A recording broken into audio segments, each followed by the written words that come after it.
Ladies and gentlemen, you're listening to the Really Useful Podcast. It's the tech podcast for technophobes.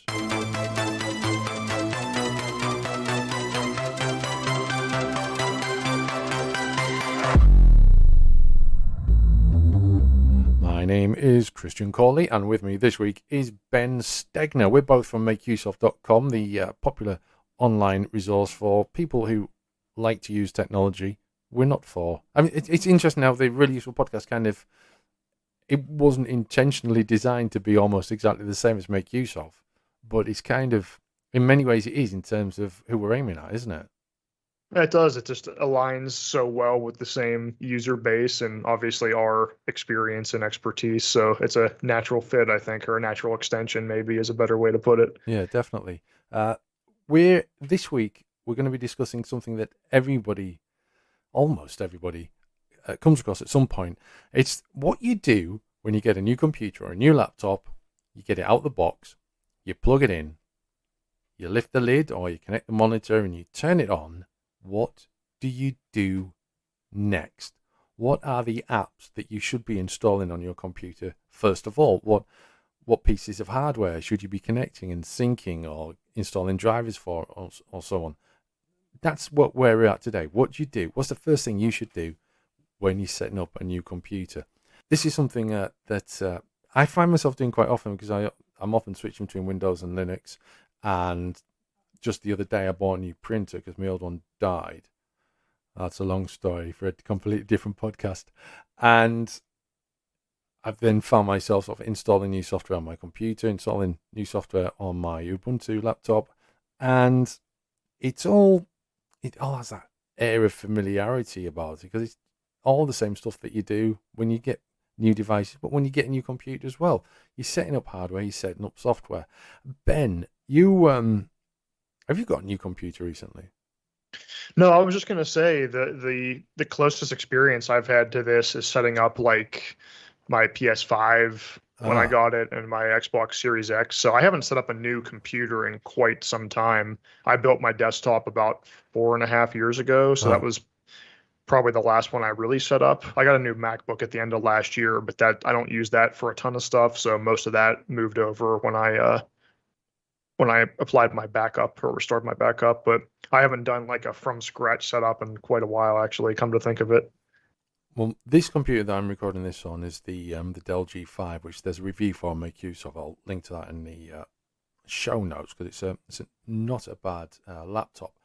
And I got this around, well, I mean, we're recording this in the end of July 2021, and I got this laptop less than a year ago. And booting up for the first time, quite a bit of the software that I wanted to use wasn't installed. It rarely is pre-installed. Now, Ben has compiled a great list of the 15 must-have Windows apps and software for any new PC. I'm going to let him go through them, and then I'm going to tell him why he's wrong about things. Okay, well, you can roast me here. So for the first category I have as a browser, I did pick Chrome for that, but with the caveat that the new version of Microsoft Edge is basically the same thing. So it's not like the old days when you would boot up a new Windows computer and it had Internet Explorer that you felt disgusting for even clicking on, kind of thing. So I think Chrome is still the best general pick, but Edge is more or less the same and it works fine too. So Firefox. What's wrong with that one? Firefox. Mozilla Firefox. Every time. I cannot believe the difference between Chrome and Firefox. I switched about 6 weeks ago from Chrome to Firefox, and it just absolutely flies. I don't get any of the crashes I got with Chrome. The integration with my previous accounts is absolutely fine. Firefox has a syncing thing, so I can sync the same accounts and pass the same logins and passwords and websites that I visited and history to the other device I'm using, just as if I was using Chrome. The difference between the two is wafer thin now. There's no reason not to be using Firefox. It's a much better browser. It's open source and it's got nothing to do with Google. I do. I remember when I was back in college, I swapped back and forth between Chrome and Firefox quite a bit. I would use one, and then it would feel like it was taking up a ton of memory, or it was just Yeah. running slowly. So I'd switch, and then I did that like ping pong back and forth. I do like Firefox. I use it as my secondary browser for like internal site searches for links when I'm writing an article. So I do use it regularly, but pretty much just for site searches. So I've thought about switching over because multiple people at the site did say they had a similar experience with Firefox, but it's just like a little bit too much of a hassle. It's not really a huge hassle to switch. It's just that every time I think about it, I'm not in the mood. That's So fair enough.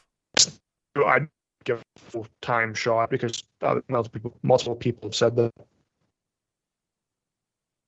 Okay, number two, for cloud storage, I picked Google Drive.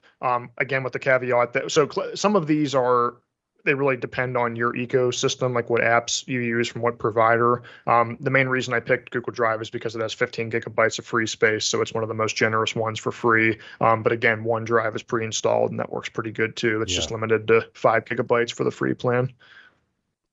I would, I think very much these days, cloud storage is coming to a point where you're running out of space in any kind of meaningful way. And there is always going to be a point where you need to start paying for it. And with this in mind, so like my main Google account is absolutely brimming to full. And then my children, my two oldest children, I beg your pardon, for homework and stuff like that, they have 10 gigabytes each as well. And they're like sub-child accounts of my main account, and they're filling up. So, mainly because of videos that they make.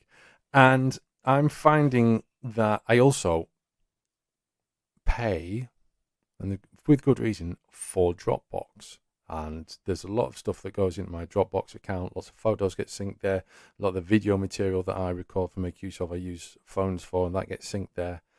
And I find that a little bit more reliable than relying on the Google Photos for that sort of material, and also documents and other things I use on Dropbox. However, and this is backed up, a couple of useful articles have been written on Make Use of recently by Phil King on using Raspberry Pi and software called Nextcloud or software called OwnCloud to create your own cloud storage. So I am feeling as if I'm moving towards that point where I'm actually just going to create my own cloud drive, cloud server in my home and use that.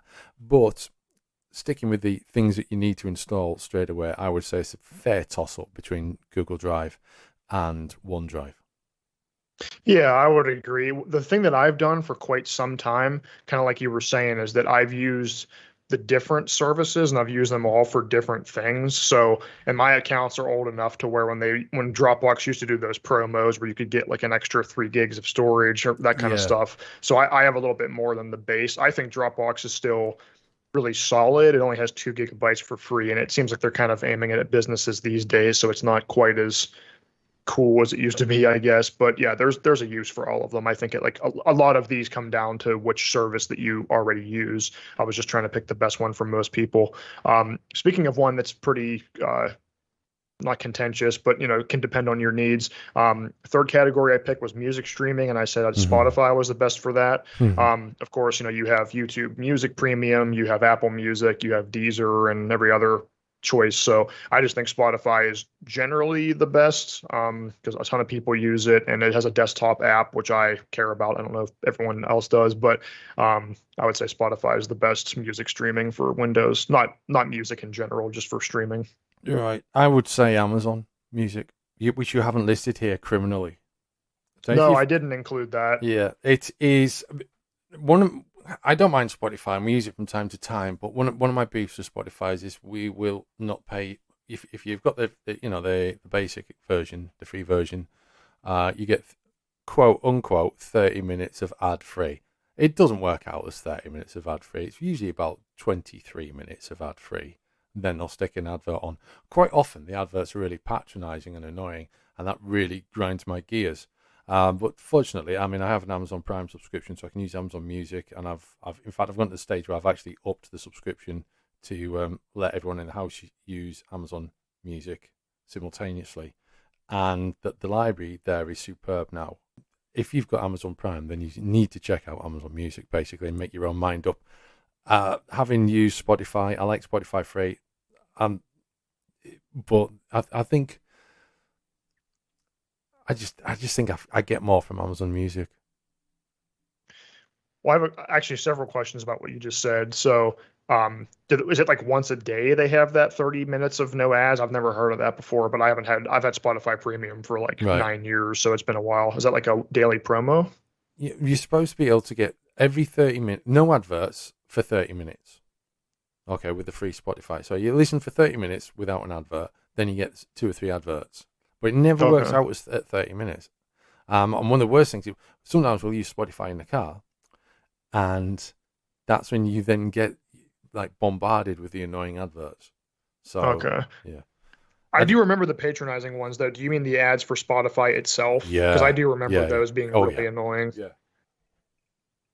And some of them were like inappropriate too. I mean, not like explicit, but just like stuff you wouldn't really want kids to hear. So, yeah, I remember the ads being pretty dumb when I had it. Yeah. So, And I mean, that's the thing. I have one more question though. So with Amazon, so with Prime, you get Prime Music, which is the one that has like a limited selection of songs, right? Do you find that everything you want to listen to is on there? Because I knew they had that one, but then they have their like full fat like $10 a month service that has like everything that Spotify and Apple Music have. Oh, I'm gonna have to skip that because I can't remember the difference between them now. Okay. There was a time when I was using Amazon Music and it didn't have everything on it that you wanted to have on it, but now we pay for the subscription for Amazon Music. It does have everything on it that you want on it. So Okay. I'm not quite sure what level of subscription that is at the moment, but the point remains. It's a good option on top of YouTube Music, which I don't know anyone who uses YouTube Music, to be honest. I don't either. And Apple Music and Spotify. So go on then, Office Suite. Yeah, Office Suite, it's LibreOffice. So this is a pretty easy pick. You have the web versions of like Google Docs and Word Online, but if you want a desktop Office Suite, LibreOffice is really great. It gets updated pretty regularly, and it's about as good as you can get, as close to Word and Excel and all those you can get without paying. So it's definitely handy to have around. Yep, it's free, and it's if you're desperate to use Office, just open your browser and use it there. Yep, it's not quite as feature filled as the desktop version, but it's good enough for most people, I would say. I would say in the vast majority of cases, if you need the advanced features in Microsoft Office, you're already paying for Microsoft Office, or your employer is. So yeah, you're used to having them. If you just need to type up a paper, it works fine on the free web version. Yep. Number 5 is image editor. So I picked paint.net for that. It's not necessarily the most powerful image editor, but it's really easy to use. It's way more powerful than Microsoft Paint, which is a joke, mostly used for joke stuff nowadays. GIMP is another really good option too, but I find paint.net is a little bit easier to just open up and use off the bat. I think GIMP is a little more intimidating for newcomers, so I like paint.net myself. I wouldn't argue with that at all. I use paint.net when I'm using Windows, and I really like it. Most of the images that I've edited for use on makeuseof.com have been cropped and resized and adjusted in paint.net. I saw an interesting tweet a couple of days ago concerning GIMP and how it needed to be like it was like this sort of like revolutionary realization that it hadn't occurred to anyone else that GIMP needs to be more usable. I'm like, no, surely not. Yeah, it's pretty. I mean, I don't know if I call it clunky. It's just I don't know. It sort of kind of still wants to be one foot in the past, where maybe they just need to really do something about that user interface on GIMP. But the fact that someone tweeted it as if it was, and it was someone quite notable, like a journalist, tweeted it as if it was some kind of amazing revelation that hadn't occurred to anyone was, it had me chuckling anyway. Yeah, that is funny. Yeah, I would say basically when you sit down and you open up GIMP, it's not really clear how to do what you want to do, is how I would sum it up. Yeah. Moving on, number 6 is the security category. I picked Malwarebytes for this. I'm maybe not a fan, but Microsoft Defender on Windows 10 is pretty much good enough for most people, so you don't really need to pay for an antivirus. If you want a second opinion, I like keeping Malwarebytes around because the free version you can scan on demand. It doesn't run all the time, but you can scan if you think something's up or if you want to scan a file that you downloaded. So it's just a good second opinion to keep around. Yeah, I wouldn't largely argue with that. I would rely on Windows Defender unless you have a reason not to rely on Windows Defender. Maybe you're clicking around on dodgy sites, or you're habitually opening clearly spam emails, or you're fooled by spam emails and you're clicking those. Then yeah, as Ben says, it's good to have a second choice. Next is Media Player. So VLC is the pretty clear pick for this. VLC is one of those apps that's just so ubiquitous in the geek world, if you want to call it that, I guess. It opens everything. It plays everything. It has tons of cool features. It's 100% free. It gets updated. It's, if you have it on your computer, VLC is going to open it. So any kind of local video or even audio works great with VLC. So it's totally free. Great to keep around for all those purposes. Yeah, I'd agree with VLC. I would say that it's prone to breaking occasionally, though. So it is. You may need to hit the support pages to find out how to fix things. Not only is it prone, sometimes it'll break, and other times you'll tweak something and then completely forget that it's been tweaked, and then something weird will happen in it, like videos will play backwards and in black and white, or okay, yeah, or there's a codec broken and then that's stopping it from running properly. And but it's so versatile and does so much things. You can run web streams through VLC, or you can create streams from a video on your computer to your TV via VLC. You can send to Chromecast using VLC. So it's a really versatile and excellent piece of software. Everyone should have it. Yeah, it's just definitely one to keep around. This is the kind of thing where, like, I would recommend it to anyone without hesitation. Is the categories we're talking about here. Yeah. Okay, so next is for screenshots. So Windows does have the basic snip and sketch tool, which is fine if you just take a screenshot every once in a great while. ShareX is another one of those apps, kind of the theme you can kind of see here, where it's just so good for free, completely free. There's nothing to pay for. It has tons of capture options like scrolling capture and monitor capture, app capture. It has really great editing tools, so you can mark up your screenshots right in the editor. Has great uploading tools, so you can send it to the services you want to use, and it combines all of these with like workflows. So you can say, okay, when I capture a screenshot, I want to save it to my clipboard, I want to open it in the editor, and I want to do whatever else. And then after I save it, I want to upload it to this website and then copy the link to my WhatsApp or that kind of thing. So it's really, really powerful. It can be a little overwhelming at first, but it's phenomenal for something that doesn't cost anything. Wow. I have nothing to add to that. I haven't even heard of ShareX. So you know what? A couple years ago, when I wrote a list of the best screenshot software, I hadn't heard of it either. So I wrote the list and didn't include it. And I think I discovered it like a week after I wrote that article, or someone let me know about it in a comment. And I opened it up and I was like, wow, this is awesome. Yeah. Greenshot was a popular utility in this category. It's still around, but it hasn't been updated in almost 4 years. So I wouldn't recommend that. ShareX is far and away much better. So number 9 isn't very exciting, but for file compression and archiving, 7-zip. If you need to open anything on your computer, like zip files, RAR files, JAR, anything like that, Windows can open up basic zip files, but for anything else, 7-zip is awesome. It's not too pretty. The interface is pretty dated, and it's just kind of there. So it's not something you really think about installing, but you install that, you never have to worry about zipping up files or opening them, and doesn't cost anything. So you don't need to pay for WinRAR. Oh, do you remember the days when you didn't have to pay for WinRAR? I still think you don't. There's a video on YouTube that looks at this that I watched maybe a year ago. It's pretty interesting. How it's still like what do they call it? Like a trialware? Trialware, yeah. Shareware? Yeah, it's just please pay, and you're like, no. And then it just, okay, we'll ask you again in 30 days. Yeah.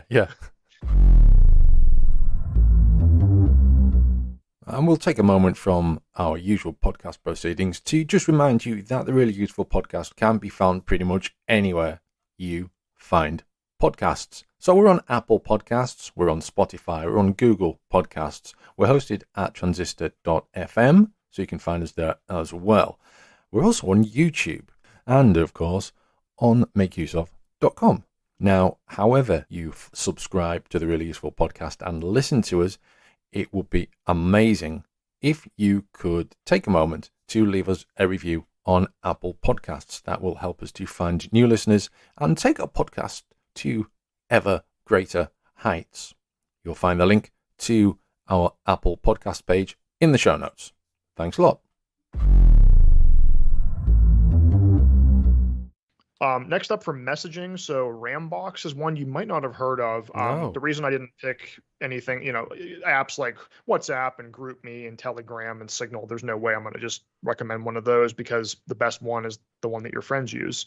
So Rambox is actually a super handy app that lets you link all of those services in one place, so you can have your Gmail and your Hangouts and your WhatsApp and all those things together and just switch between them like they're all in a browser tab. So it Yeah. frees up your actual browser from having those web apps open. So whatever you use, it's probably in Rambox.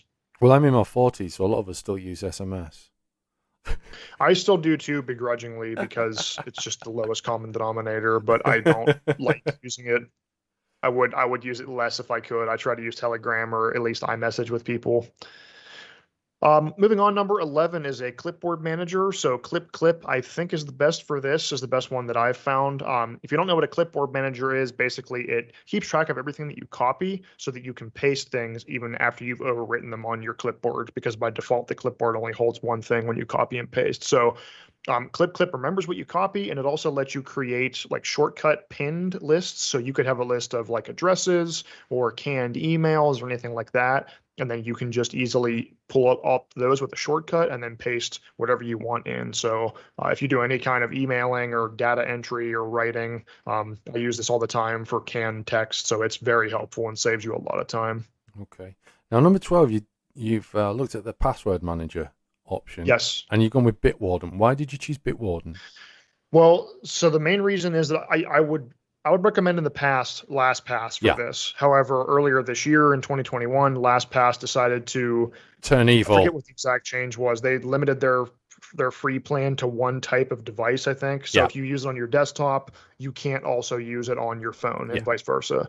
There are good ones. Like I use 1Password. It's really good, but it is paid. But I think that Bitwarden for most people is fine and really good. I used it earlier this year when I wrote a full article on how to get started with a password manager, like from start to finish. And I was pleasantly surprised with how good it is for free because the UI looks good. That was one of the problems I had with LastPass. The UI just looks so 10 years ago. Yeah, it got. So I think Bitwarden's really good for what it is. The LastPass UI kind of looked older every week, didn't it? It was just about usable, but it looked terrible. It looked like it hadn't changed since like Windows 7 came out. Yeah, I switched to Keepass because I decided I'd just go open source with it. How easy is that to use? Because I remember when I first learned about password managers, I think I downloaded Keepass and it felt like really not smooth. Like it didn't integrate into my workflow. No, it's not. It's basically a database and it's presented as a database. So it's not the easiest thing to use, but that's it on your computer or, with your database saved to a central place like Google Drive or Dropbox, whatever. There are different ways to access it because it's open source. So there is, say, on my phone, I have the Keepass app on my phone, and that's a lot slicker. There's also a browser-based tool that you can use to open in your browser to access your database, which is far more attractive than using the Keepass app. So it has that advantage to it, which is why I've kind of stayed with it really, because it's just because it's so easy to use, and the migration of my old passwords and everything to it was really straightforward. I was surprised at how easy it was. So I was basically stuck with it. And like the mobile app will support, like password, thumb, print, whatever security system you've got set up on your phone, and it's easy to find the passwords you need to use. You can open the URL and have them pasted in for you automatically, like you would have done with LastPass or any other. So I think it's a smart. If you're looking for something that's open source and will work across a range of devices without any messing about, Keepass will work on pretty much everything. That's a good report. I'm glad to hear that because I didn't use it enough to form an opinion on it really, but basically the lesson is that you should be using any kind of password manager. Well, as long as it's a good one, because they're really important. So find one that you like, and that's definitely a must-have app. Okay, a couple more here. So backup, I went with Backblaze for this, which is one of the few apps on this list that's paid only. In the old days, I recommended CrashPlan, but they're aiming at businesses now, so there's no free plan for CrashPlan anymore. Backblaze is a really simple cloud backup app. So this is to back up your computer, not just cloud storage like we talked about earlier. But Backblaze is $60 a year. Is that it? $6 a month it starts, I think. If you pay for a year, it's $60 a year, and it just backs up everything on your computer, no questions asked. So it doesn't back up, like Windows files, but you don't have to go in and say, I want to back this up, I want to back that up. You can exclude stuff if you want, but by default, it just goes in and backs up all the important stuff, and it's just there for you. You don't have to think about it. It's off-site, so if there's a fire or someone breaks in and steals your laptop or whatever, it's backed up somewhere where it's not just a local drive sitting on your desk or whatever. So I've used it for years, and it's not exciting really, but if something happened to your data, it would pay for itself in a moment. Most of my vital data is synced to Dropbox, so I don't tend to worry about all the other stuff, because basically, like if I've got games and they're in Steam, so I can easily get those back, and everything I write, everything that I record, podcasts, images, videos, they all get synced to Dropbox, so that kind of handles that side of things for me. Yeah, I actually follow, like, I'm probably overkill. I think I have like a triple backup. So my data's on my computer, and then I use the Windows, I don't even know what it's called, file history, and they still call it that. The Windows 10 backup tool to back up to my HDD that's in my computer. And then I have most of my super important stuff in cloud storage, and I also use Backblaze. So I think I'm covered if something ever happened. You are fine. Yeah. Two more here. So storage management, this is kind of an odd category, but I like tree size free. So you might have heard of apps like WinDirStat, which I've never been able to get used to the interface of. I think it looks weird, but tree size free. If you've never used an app like this, basically you pick your hard drive and then it scans it and it tells you which files are taking up the most space. So sooner or later, everyone runs into the situation where they're low on space on their computer. And if you're not sure what's taking up space, this will tell you. So you'll be able to see, oh, there's a bunch of videos I forgot about, or, oh, there's games that are bigger than I thought they were, or whatever. It's a really easy way to look at the low hanging fruit when you need to free up some space. Yeah, I would have said WinDirStat up until a few weeks ago. I've used tree size free, and it is a lot simpler. I've got a soft spot for WinDirStat though, because I kind of accidentally discovered it myself. So then I told loads of people about it. So you found it before it was cool. Yeah, so I feel kind of responsible for it in a way. I think I might have tried it one time. Every shot of it I've seen, I used tree size well before I even heard about WinDir. So I guess I just got used to it. Yeah. And then rounding out the list is a little more advanced of a tool. So for the scripting category, I picked AutoHotkey. I'm sure we talked about it on the show before. Yeah. AutoHotkey is a really powerful scripting language where you can do everything from mapping one key to another to writing your own macros. So you can say, when I hit this shortcut, open this app, paste this text, send this email, whatever. It can be as simple or as complex as you want it to be. And we have a bunch of articles on the site for making full use of it. So it's definitely a cool tool if you want to get more and get a little advanced. Cool. Now, having the right apps and everything set up, ready, or, like download them, through your browser, choose your browser, download the apps, get yourself ready to use your computer. That's all one thing. Now, one of the things that I've noticed increasingly over the past few years is that so much more is available in the browser that you rarely have to use, desktop software so much as you used to.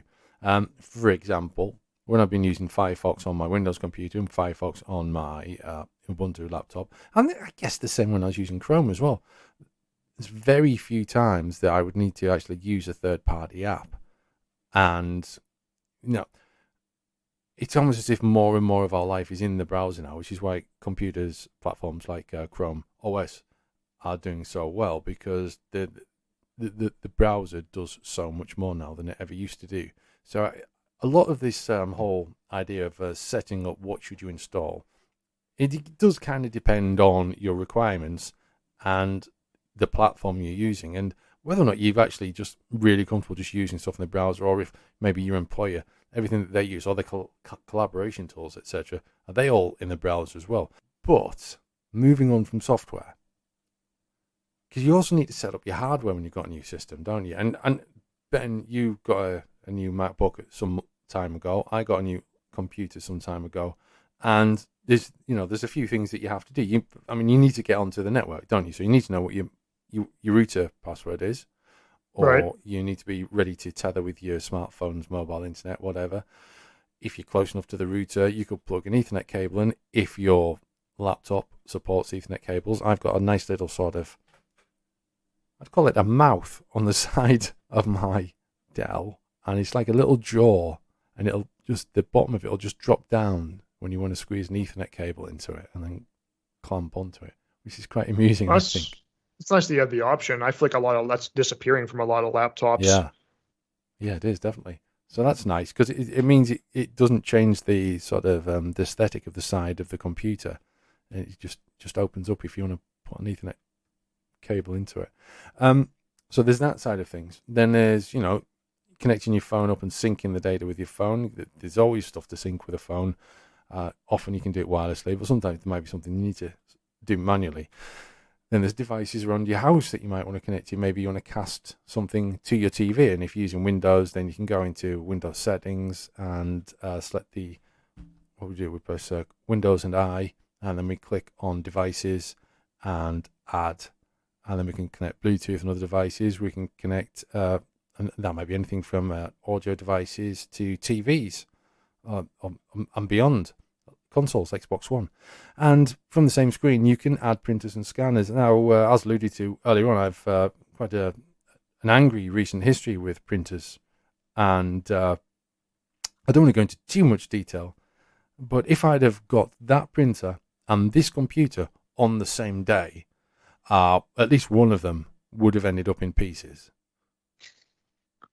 That bad? Yeah, but basically I had a HP for some years and it stopped working. And, it had a good innings. Unfortunately, I was printing some really important stuff, so I had to go and buy a new printer. And the Epson was okay, but I cannot get it to connect to the network. It will connect an ad hoc network with my phone and with Kerry's tablet and with my tablet. But it won't do anything with my Windows computer without a USB cable, which is really, really annoying. So, and these are the things, we talk about, these are the great apps that you need to install. And they are great apps, but getting a new PC isn't as simple as just opening the box, plugging it in, switching it on, and installing the apps. Because there's always going to be a frustrating piece of hardware that just won't goddamn work properly. Yeah, and then you get something that worked with your old computer, Yep. and then the driver isn't compatible with this version, or just all that kind of thing, or you did some kind of custom setup on the old one that you forgot about, and you can't get it to like jerry rig on the new one. Yeah, that's pretty common on a new computer. Yeah, I'd agree with all that. Now, there are certain things that you should do with a brand new laptop, aren't there, Ben? Yes, there are. So these are kind of general things to do. We talked some about the apps, obviously, but a few general things. So one of them sounds dumb, but updating the operating system is important. So unless you just installed the operating system fresh from yourself, a new Windows 10 or Linux installation, chances are there's probably an update that happened since your laptop was on the shelf. So installing the latest updates is important. So you get obviously security features and everything. It's also good to do that first so that you're not missing out on settings that would be there after you update. Make sure that you're changing the latest settings. Getting rid of any bloatware is important too, particularly on Windows. A lot of manufacturers include a bunch of junk you don't need. So getting rid of that stuff so it's not running on your computer and wasting space. We talked about security software as part of the apps you want to have. Turning anti-theft on is important too. So like on a MacBook, you have Find My.